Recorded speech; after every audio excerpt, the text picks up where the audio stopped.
চলি আছে বৰ্তমান লোকসভা নিৰ্বাচন দেশৰ লগতে ৰাজ্যৰ সকলো স্থানতে এতিয়া নিৰ্বাচনৰ জৰে সকলোকে চুই যোৱা দেখা পোৱা গৈছে তাৰ লগে লগে আমি বৰ্তমান উপস্থিত আছোঁ বেলতলা মহাবিদ্যালয়ৰ যুৱ সমাজেনো কাক বিচাৰে কেনেধৰণৰ প্ৰাৰ্থী বিচাৰে কেনেকুৱা ধৰণৰ সাংসদ বিচাৰে তেওঁলোকৰ মনোভাৱ জানিবলৈ আমি আহি উপস্থিত হৈছোঁ বেলতলা মহাবিদ্যালয়ৰ কিছু ছাত্ৰ ছাত্ৰীসকলে কথা পাতোৱা হওক এই নিৰ্বাচনটো আমাৰ আশা বহুতেই আছে ধৰক কি আগন্তুক চৰকাৰখনেও বহুখিনি কাম কৰিছে বা বহুখিনি কাম কৰাও নাই ধৰক কি আজিকালি যদি আমি চাব যায় আপোনাৰ প্ৰাইভেট স্কুলখিনি বা কলেজখিনি বা গভৰ্ণমেণ্ট স্কুলখিনি বা গভৰ্ণমেণ্ট কলেজখিনি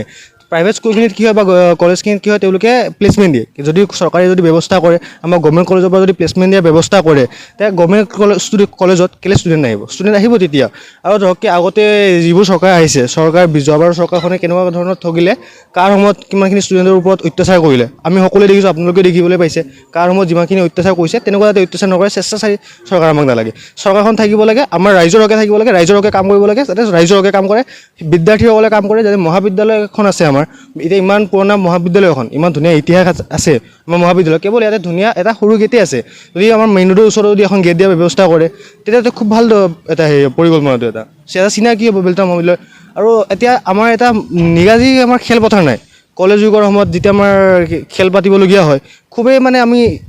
আমাৰ প্ৰব্লেম আৰু খুব যদি এখন নিগাজী খেলপথাৰ থাকে আমাৰ ষ্টুডেণ্টখিনিৰ কাৰণে ভাল হয় ধৰা আৰু আমাৰ পাৰ্কিঙৰ ব্যৱস্থাও নাই তেনেকুৱা যদি ব্যৱস্থাবোৰ কৰি দিয়ে চৰকাৰে তেতিয়া খুব ভাল হয় আৰু হয় হয় হয় তেনেকুৱাতো বৰ্তমান নাই কিন্তু কিছুমান স্কিলৰ কোৰ্চ দিছে ধৰক দিছপুৰ কলেজতো আছে কিছুমান স্কিলৰ কোৰ্চ আছে তাৰ পৰা প্লেচমেণ্ট হয় নোপোৱা নহয় পায় কিছুমান কিন্তু কথাটো হৈছে আফটাৰ গ্ৰেজুৱেশ্যন যিখিনি ষ্টুডেণ্ট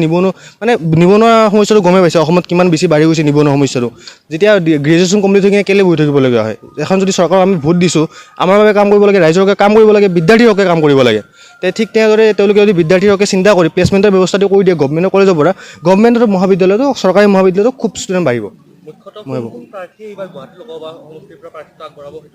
হয় হয় বিজেপিৰ পৰা বিজলী বাইদেউ আগবঢ়াব বুলি শুনিছোঁ তেওঁতো যোৱা বছৰো আমাৰ প্ৰাৰ্থী আছিলে তেওঁতো যোৱা বছৰো জিকিছিলে কিন্তু সংসদত যেতিয়া তেখেতে গ'ল সংসদত যাই কিনে আমি দেখিবলৈ পালোঁ কাৰ সময়ত তেখেতৰ কোনো মাত নাই তেখেতে ৰাইজৰ হকে মাত মাতিব লাগিছে কাৰ সময়ত যিটো আমাৰ ষ্টুডেণ্টখিনি যেতিয়া ৰাস্তা ওলাই যায় পুলিচৰ পৰা কোব খাবলগীয়া হয় তেতিয়াতো তেওঁলোকে আমাৰ ওচৰলৈ অহা নাছিলে তো এনেকুৱা এজন প্ৰাৰ্থী হ'ব লাগে যিয়ে নেকি ষ্টুডেণ্টৰ হকে কাম কৰক ৰাইজৰ হকে কাম কৰক আমি তেনেকুৱা প্ৰাৰ্থী এজন বিচাৰোঁ প্ৰাৰ্থী বিচাৰোঁ যিয়ে আমাৰ দেশখনৰ উন্নয়ন কৰা আমাৰ সমাজ তথা ৰাইজৰ উন্নতি সাধন কৰা আমাৰ সকলোকে আগবঢ়াই লৈ যোৱা তথা আমাৰ দেখিবলৈ পোৱা গৈছে যি আমাৰ মূল্যবৃদ্ধি দিনক দিনে বাঢ়ি অহা মূল্যবৃদ্ধি এই মূল্যবৃদ্ধিৰ এক নিয়ন্ত্ৰণ হোৱা চৰকাৰ আমাৰ জনসাধাৰণৰ হিতে চিন্তা কৰা চৰকাৰ তেনে আমি প্ৰাৰ্থী বা চৰকাৰ আমি এইবেলি নিৰ্বাচনত আমি নিৰ্বাচিত কৰাটো আমি বিচাৰিম বুলি কথা নাই আৰু মানুহজন ঠিক হ'ব লাগে কাৰণ যাৰে চৰকাৰ নহওক চৰকাৰ কংগ্ৰেছ বিজেপি বুলি কোনো কথা নাই আমাৰ যিখিনি সমস্যা আছে বৰ্তমানৰ সমস্যাখিনি সমাধান হ'ব লাগে আমিতো এতিয়া বৰ্তমান বহুত সমস্যাতে ভুগি আছোঁ এতিয়াও ক'ব গ'লে বহুতখিনি সমাধান হৈছে এইটো কথা মই ক'ব নাযাওঁ কিন্তু ভুগি থকা সমস্যা আমাৰ বহুত আছে গতিকে সেইখিনিয়ে ঠিক হ'ব লাগে আৰু বহুতখিনি কামেই হৈছে আজিকালি ৰাস্তা ঘাটৰ পৰা আদি কৰি বা কিছুমান ক্ষেত্ৰত আগতে আমি বহুত পিছপৰা আছিলোঁ এতিয়া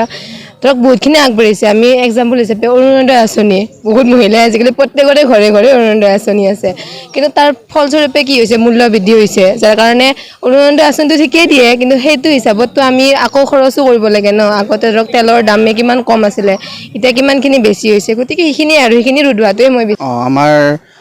যি নিযুক্তি চৰকাৰৰ নিযুক্তি দিব বুলি কৈ আছে কিন্তু যি পৰিমাণে দিব লাগিছিলে দেখা গৈছে বৰ্তমানেও সেই পৰিমাণে আমাৰ নিযুক্তি হোৱা নাই গতিকে আমি চৰকাৰলৈ আহ্বান জনাব বিচাৰিছোঁ যে পৰৱৰ্তী যি চৰকাৰেই নহওক কিয় তেওঁলোকে যাতে আমাৰ যিখিনি আমাৰ নিবনুৱা যুৱক যুৱতী আছে তেওঁলোকৰ বাবে এক সুব্যৱস্থা কৰে নিযুক্তিৰ ইয়াৰ উপৰিও মূল্যবৃদ্ধিৰ ওপৰত আমাৰ দিনক দিনে বাঢ়ি অহা মূল্যবৃদ্ধি ঔষধ আদিৰ অত্যাৱশ্যকীয় সামগ্ৰীৰ আদি যাতে মূল্যবৃদ্ধি ৰোধ কৰে তাৰ বাবে আমি চৰকাৰক আহ্বান জনাম পৰৱৰ্তী যি চৰকাৰেই নহওক আমাৰ ৰাইজৰ হিতে চিন্তা কৰা চৰকাৰ এখন আমি এইবাৰ বিচাৰিছোঁ পাৰ্টীয়ে ষ্টুডেণ্টবোৰৰ লগত সদায় থাকক একতা আমাৰ ষ্টুডেণ্টবোৰৰ কথা যাতে ভাল জীৱনৰ কথা ভাবক সেনেকুৱা এটা পাৰ্টি বিচাৰোঁ আমি ষ্টুডেণ্টবোৰৰ যাতে জব এইবোৰ যাতে আজিকালি জবৰ কাৰণে বহুত দিগদাৰ হৈছে যাতে যোন পাৰ্টি নাহক কিয় যাতে জবৰ কথা যাতে ভালকৈ চাওক মহাবিদ্যালয়খনৰ কাৰণে আছে বহুত খেলপথাৰৰ আমাৰ অভাৱ আছে বহুত আমাৰ চিটিৰ মাজত খেলপথাৰৰ ইমান এটা নাই কলেজ শেষ হ'লে খেলপথাৰৰ কাৰণে আমি বেলেগ খেলপথাৰত যাব লগা হয়। এইটো যাতে চব মহাবিদ্যালয়ত এটা এখন খেলপথাৰ দিয়া যায় তাৰে ভাবোঁ। এতিয়া মানে যিবোৰ এতিয়া পলিউশ্যন হৈ আছে, আমাৰ মানে চৰকাৰে এইটো মন দিব লাগে যে এইটো পলিউশ্যন এইবোৰো ঠিক কৰিব লাগে। এতিয়া গৰম বাঢ়ি গৈছে, গছ গছনিবোৰ ৰুব লাগে। এইটো আমাৰ এতিয়া গুৱাহাটীত বহুত কনষ্ট্ৰাকশ্যন চলিলে, এই কনষ্ট্ৰাকশ্যনত বহুত মানে গছ কটা গ'ল। এইবোৰ আৰু মানে নতুনকৈ মানে ৰুব লাগিছিল আৰু যাতে আৰু মূল্যবৃদ্ধি আৰু আন বহুতো এইবোৰ ট্ৰাফিক জাম এইবোৰ যাতে মানে এইবোৰৰ কনক্লুজন আনিব পাৰে,